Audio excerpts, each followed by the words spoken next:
presentamos Perspectiva Bíblica Mundial. Analizaremos temas de relevante interés sobre la verdad presente, que nos ayudará a crecer espiritualmente, mediante la conducción del Ministerio de Sostén Propio, una voz que clama en Venezuela, bajo la dirección del evangelista y conferencista José Barito. Le invitamos a seguir toda la serie.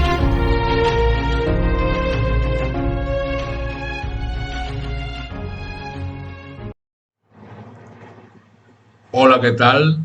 Saludos a todos los que se conectan con nuestro canal a través de esta emisora radial Radio Perspectiva Bíblica Mundial. Así que agradezco su tiempo e interés en los temas que compartimos a través de este medio y de igual manera, pues, agradecerle por su tiempo y su atención. Quiero agradecer también, como hago de costumbre, a la majestad de los cielos, Padre, Hijo y Espíritu Santo, por su guía y dirección en los mensajes que divulgamos para nuestro tiempo. Hoy estaré compartiendo con todos ustedes un nuevo tema que es importante y relevante por la situación que está pasando en el Medio Oriente con Israel, para aclarar un poco el panorama desde el punto de vista bíblico e histórico, porque hay mucha confusión con esta realidad, lo que está pasando allá en el Medio Oriente con esa guerra entre Israel y los vecinos, el pueblo de Palestina, el pueblo de Irán y todos los pueblos que circundan ahí el pueblo de Israel. Pero antes de entrar en materia, quisiera hacer una aclaratoria. Considero que es de suma importancia explicar bien este tema, porque se vienen tejiendo falsas expectativas con ese Israel allá literal en el Medio Oriente. Sí.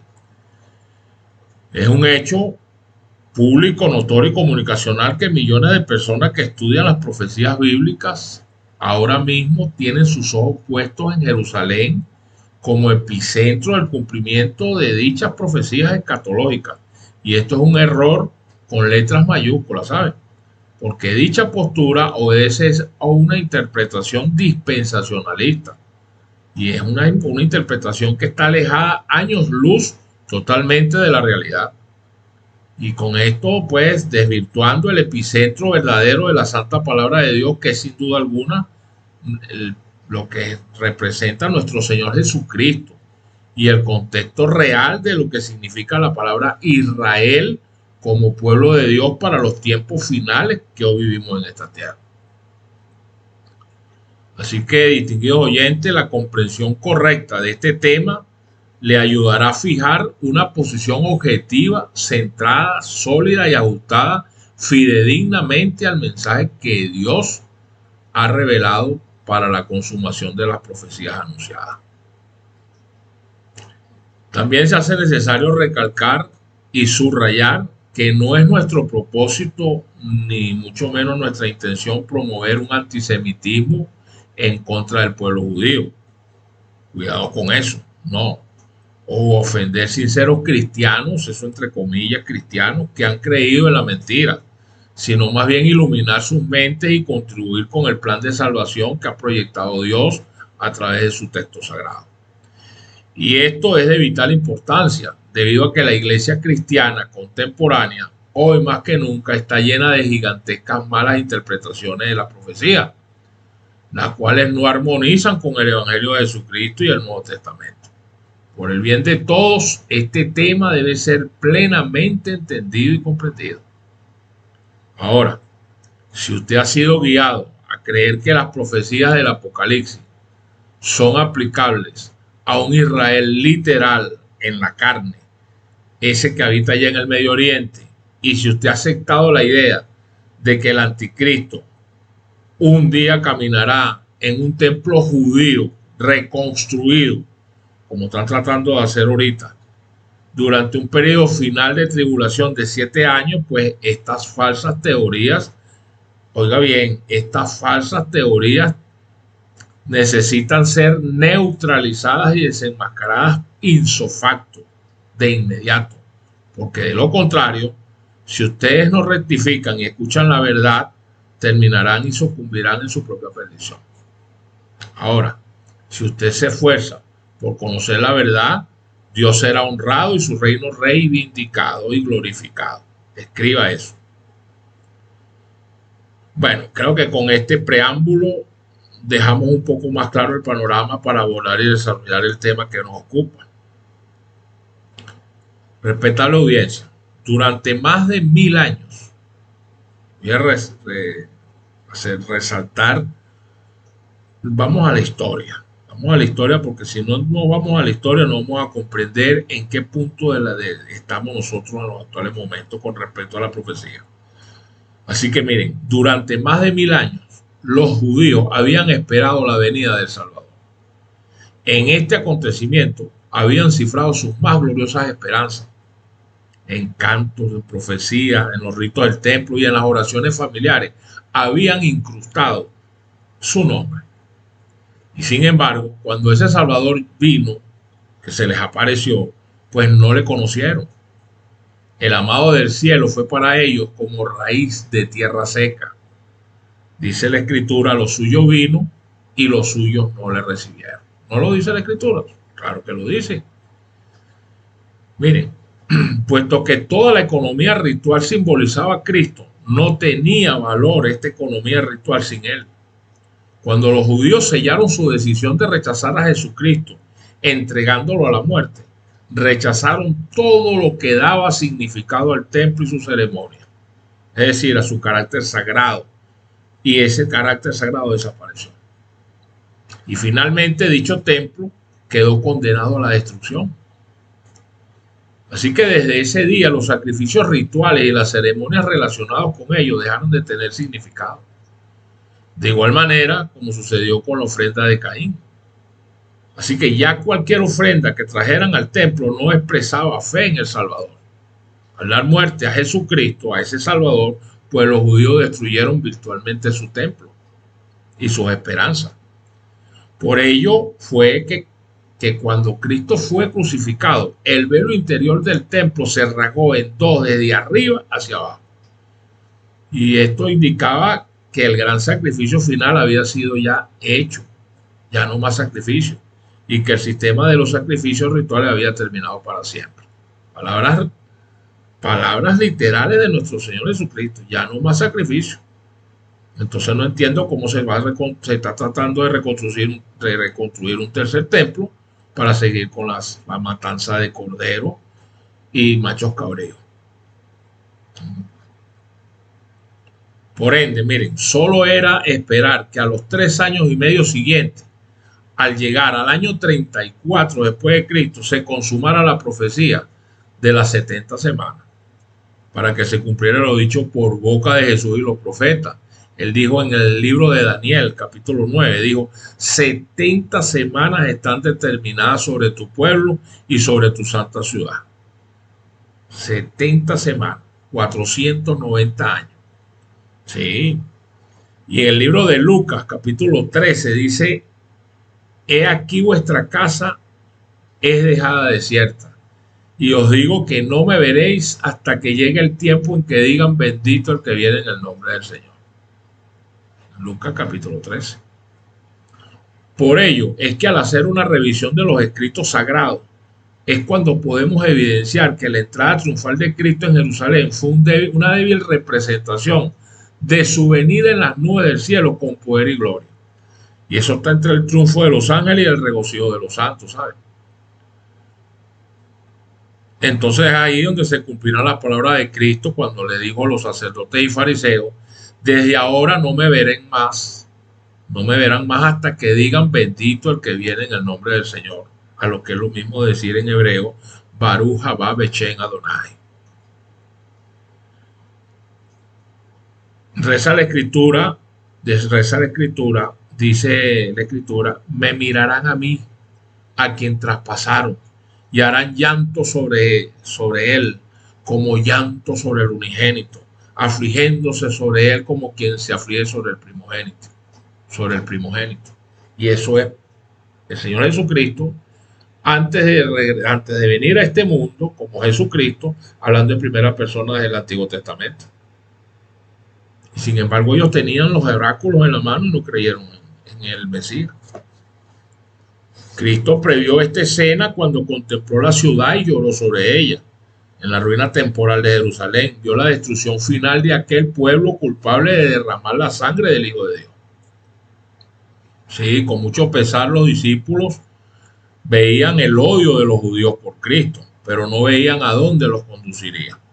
No comprendían todavía la verdadera condición de Israel, ni la retribución que iba a caer sobre Jerusalén.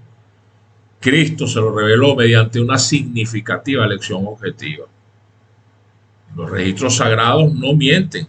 Debemos recordar las escenas que recogen los evangelios cuando Jesús por penúltima vez pasó por el templo judío y luego a la mañana siguiente volvió al templo. Pero mientras iba, pasó al lado de un huerto de higuera. Recuerden eso, vayan a la escritura.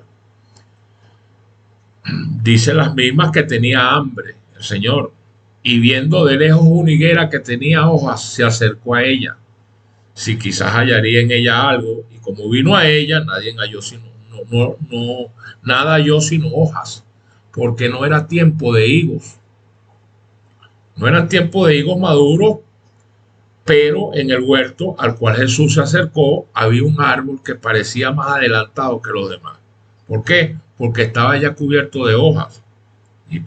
Y eso lo entendemos porque es natural que en la higuera que aparezcan los frutos antes que se abran las hojas. Claro, primero aparecen los frutos y después aparecen las hojas. Por lo tanto, este árbol cubierto de hojas prometía frutos bien desarrollados, pero su apariencia era engañosa. Y al revisar su rama, desde la más baja hasta la más alta, pues nuestro Señor Jesucristo nos registra en las Escrituras que no halló sino hojas. No era sino un engañoso follaje, nada más que eso. Y en virtud de ello, pues entonces fue cuando Cristo pronunció una ardiente maldición. Y él dijo, palabras literales de nuestro Señor, nunca más coma nadie fruto de ti para siempre. Subrayen eso, recalquemos eso y téngalo ahí presente para lo próximo que le voy a decir. Fíjese lo que él dijo, nunca más coma nadie fruto de ti para siempre. Palabras del Salvador, de nuestro Creador. Eso lo dijo el Señor. Pues a la mañana siguiente, mientras el Salvador y sus discípulos volvían otra vez a la ciudad, las ramas secas y las hojas marchitas llamaron su atención. Y ahí fue donde dijo Pedro, maestro, he aquí la higuera que has maldecido se ha secado. No pasaron 24 horas y ya estaba y se secó. Ahora, ¿qué creen ustedes, mis queridos oyentes? ¿Eso qué significa? Por eso le dije que lo que le dije anteriormente, la declaración de Jesucristo la subrayaran. Pues indudablemente que el acto de Cristo al maldecir la higuera había asombrado a los discípulos.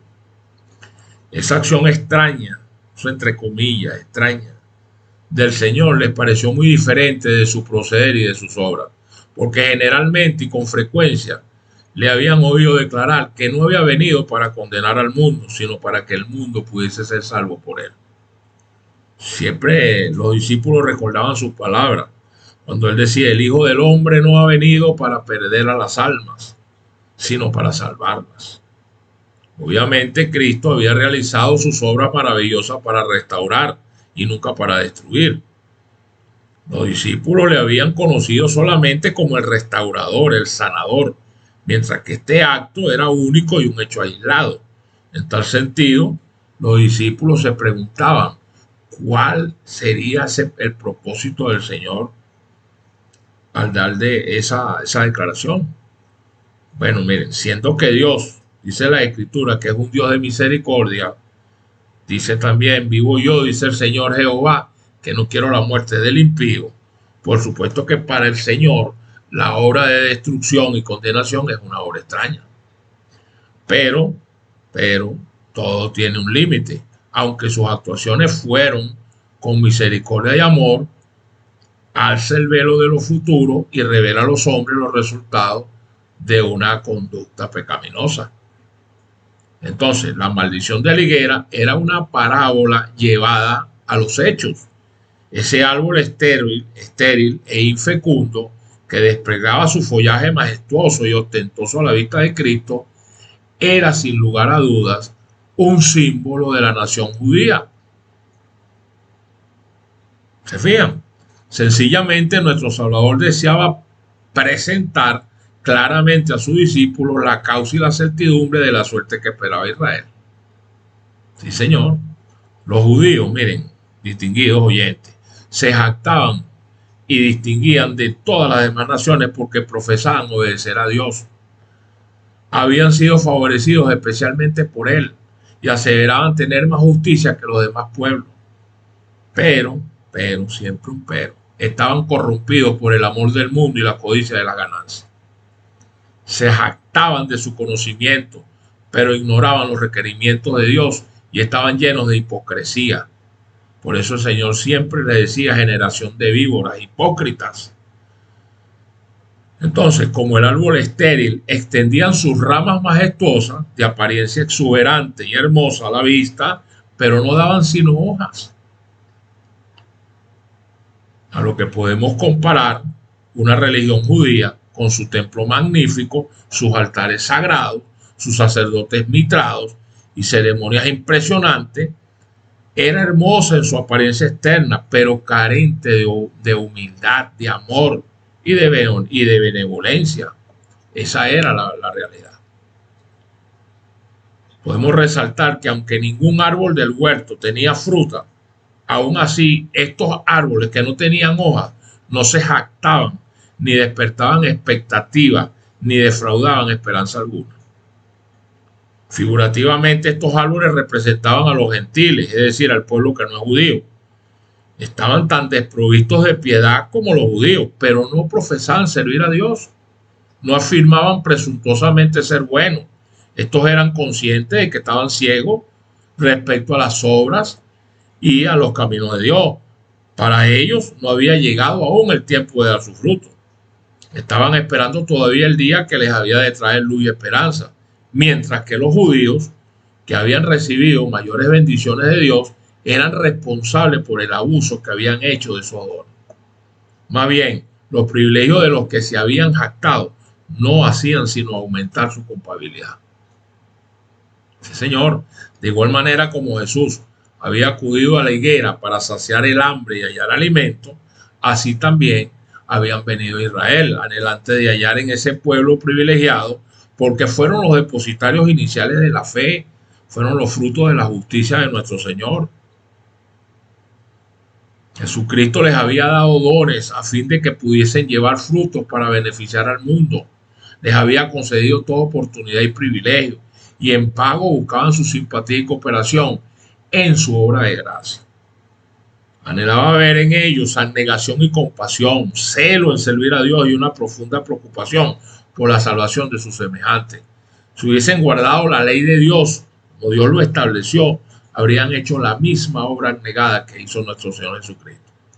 Pero, nuevamente, desgraciadamente el amor hacia Dios y los hombres estaba oscurecido por el orgullo y la suficiencia propia. Se atrajeron para sí la ruina al negarse a servir a otros. Egoístamente, no dieron al mundo los tesoros de la verdad que Dios les había confiado plenamente. Y esa es la realidad.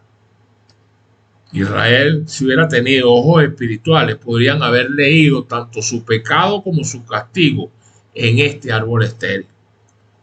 Un árbol marchitado bajo la maldición del Salvador. Desafortunadamente allí, de pie, seca hasta la raíz, la higuera representaba lo que sería el pueblo judío, cuando la gracia de Dios se estaba apartando de él. En tal sentido, al negarse a impartir bendiciones, ya la nación judía no las recibiría. Por ello la Biblia registra: te perdiste, oh Israel. Eso lo dijo el Señor. Pero eso no queda allí. No. Debemos aceptar y con mucho pesar admitir que eso es muy lamentable, y el mundo debe saber y definitivamente entender que ya Israel como nación ha caído como pueblo santo, comisionado por Dios.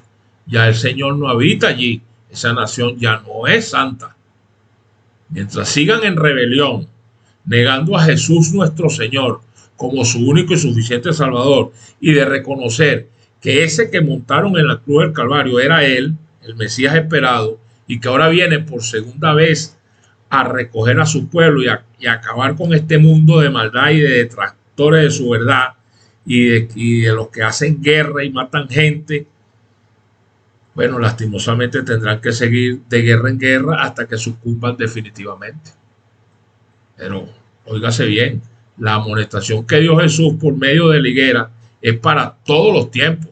El acto de Cristo al maldecir el árbol que con su propio poder había creado se destaca como una amonestación a todas las iglesias y a las denominaciones y a todos los cristianos de todo el planeta. Nadie puede vivir la ley de Dios sin servir a otro. Son muchos los que se hacen llamar cristianos, pero no viven la vida misericordiosa y abnegada de Cristo, y peor aún, de sus mandamientos, simplemente un saludo a la bandera. Si no es porque idolatran y creen en la inmortalidad del alma, adorando muñecos de palo, imágenes y celebrando misas corruptas a los muertos, entonces porque odian el día santo y eterno de reposo que Dios estableció para seguir un día domingo espurio que representa al diablo con sus sacerdotes y prácticas paganas. Y si no es porque roban, mienten descaradamente, asesinan sin misericordia a través de guerras que solo persiguen viles ambiciones políticas y económicas, o sencillamente se inventan una de pandemia para inocularle veneno a la gente, o es porque andan de divorcio en divorcio y en recasamiento, y todo eso es una desgracia que va en detrimento total de los mandamientos de Dios, que es su voluntad. Algunos de los que se creen excelentes cristianos no comprenden lo que es servir a Dios. Sus planes y proyectos tienen por objeto agradarse a sí mismos. Obran solamente con referencia a su ego. El tiempo tiene para ellos valor únicamente en la medida en que les permita llenar sus vientres y juntar riquezas para sí mismos. Y este es su objeto en todos los asuntos de la vida. No obran para otros, sino para sí mismos. Aún no han comprendido que Dios los creó para vivir en un mundo donde debe cumplirse un servicio abnegado a su creador y a su semejante. Aun cuando han sido destinados para ayudar a su prójimo de toda manera posible, eso carece de consideración. ¿Saben ustedes por qué, distinguidos oyentes? Porque el yo asume tan grandes proporciones que no pueden ver otra cosa. Y una prueba de ello, vemos cómo la iglesia en su gran mayoría se ufana de predicar sobre el amor de Cristo, pero cuando cae alguien preso o cae en una cama de algún hospital, si me acuerdo de ti, ya no te conozco. Y eso es hipocresía y falsedad. En otras palabras, no están en contacto con la humanidad. Los que así viven para sí son como la higuera, que tenía mucha apariencia, pero no llevaba fruto. Observan la forma del culto, pero sin arrepentimiento ni fe. Como hemos dicho, profesan honrar la ley de Dios, pero solo palabras. Dicen, pero no hacen. Así que en la sentencia pronunciada sobre la higuera, Cristo nuestro Señor demostró cuán abominable es a sus ojos esta vana pretensión. Declaró que el que peca abiertamente es menos culpable que el que profesa servir a Dios, pero no lleva fruto para su gloria. Así pues, como la higuera estéril, demostró el resultado del Señor cuando la maldijo y se secó. Los judíos habían determinado su propia destrucción, ¿saben? Durante más de 1000 años, esta nación había abusado de la misericordia de Dios y había traído su juicio. Habían rechazado sus amonestaciones y habían dado muerte a los profetas que el Señor enviaba. Jerusalén, Jerusalén, que matas a los profetas. No lo decía el Señor. Al igual que el pueblo judío de antaño, los judíos contemporáneos de Cristo se hicieron responsables de estos pecados al seguir la misma conducta. ¿Y qué me dice de los judíos de ahorita? Ese pueblo sionista que está ahí, que esos no son ningunos judíos, esos son un pueblo sionista matando gente, acabando con el planeta. ¿Ah? La culpa de esa generación consistía en que habían rechazado toda la misericordia y las amonestaciones de Dios de las que fueron objeto. La gente que vivía en el tiempo de Cristo estaba cerrando sobre sí mismos las ataduras que la nación había estado fraguando durante siglos. En toda época se ha otorgado a los hombres suficiente luz y privilegio. Eso no puede quedarle la menor duda a nadie. Es un tiempo de gracia en el que pueden reconciliarse con Dios. Pero esta gracia, recuerde esto siempre, esta gracia tiene un límite. La misericordia puede interceder durante años, puede ser despreciada y rechazada, pero llega al fin un momento cuando dicha gracia salvadora hace su última súplica. Sí, lastimosamente los registros sagrados han dejado evidencia de que cuando el corazón se endurece y se encallece, cesa de responder el Espíritu de Dios, y es allí donde la voz suave y atrayente de dicho Espíritu ya no suplica más por el pecador, y ahí es donde cesan las represiones y las amonestaciones, y entonces es dejado solo. Y para desgracia de la nación judía, ese día había llegado para Jerusalén. Ahora podemos comprender por qué Jesús lloró con angustia sobre la ciudad condenada. Pero a la medida que había llegado, el pueblo judío no la podía librar. Había agotado todos sus recursos. Al rechazar las amonestaciones del Espíritu de Dios, Israel había rechazado el único medio de auxilio que tenía. No había otro poder por el cual pudiese ser libertado. Esto que pasó con la nación judía se convierte en una advertencia para todas las personas que en todo tiempo desprecian las súplicas del amor infinito. Esas mismas lágrimas vertidas por Jesucristo cuando lloró sobre Jerusalén fueron de igual manera derramadas por los pecados de todos los tiempos hasta nuestra generación. Ese mismo juicio que fue pronunciado sobre Israel es análogo a todos los que rechazan las advertencias y exhortaciones del Espíritu Santo de Dios para que puedan leer su propia condenación. En esta generación muchos están siguiendo el mismo camino que los judíos incrédulos. Han presenciado las manifestaciones del poder de Dios. El Espíritu Santo ha hablado a sus corazones, pero se aferran a su incredulidad y a su resistencia. Dios les manda advertencias y reproches, pero no están dispuestos a confesar sus errores. Y con ello, pues, rechazan su mensaje y a sus mensajeros. Los mismos medios que Él usa para restaurarlos, pues llega a ser para ellos una piedra de tropiezo. El prejuicio es aún más fuerte en los corazones humanos hoy en día que en días de Cristo. Jesús no cumplía las expectativas de los hombres. Su vida reprendía sus pecados y le rechazaron. Pues así también ahora, y peor, la verdad de la palabra de Dios no armoniza con las costumbres e inclinaciones naturales de los hombres. Y millares rechazan su luz. Prefieren creer más en pájaros preñados y en lo que la Iglesia Católica le metió en la cabeza que en lo que dijo Jesucristo a través de su palabra. Sí, pero se están caminando derechitos a un matadero.